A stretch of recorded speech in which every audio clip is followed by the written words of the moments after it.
Hello guys, good afternoon Mr. Gunawan and my friend.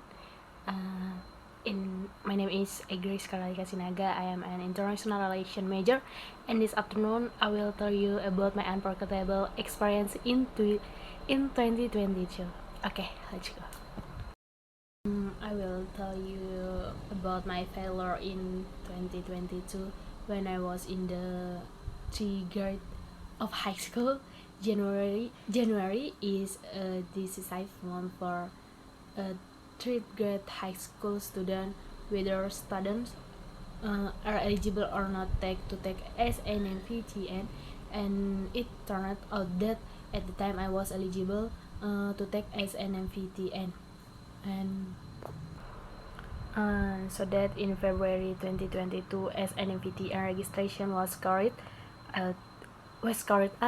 At the time I felt very happy to prepare for school exam and student admission exam in the country. I had attended tutoring in the hope of being accepted at one of the state campus. As time went by, the wait for SNMPTN had arrived. March 2022 was a moment that I will never forget, because at the time I was not accepted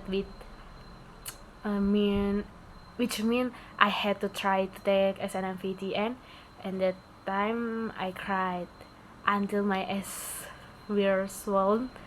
At the result of the announcement came out, I was lazy to follow the tutoring, but I didn't give up, and I booked books for the SBMPTN.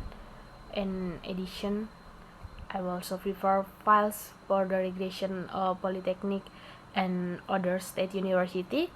And in May, I took the SBMPTN exam with the same hope of being accepted into a state university. However, at the time, I failed again. At the moment, I cried again, but I didn't expect to get the into this selection, because I was already lazy. Since that incident, I no longer expect more from things.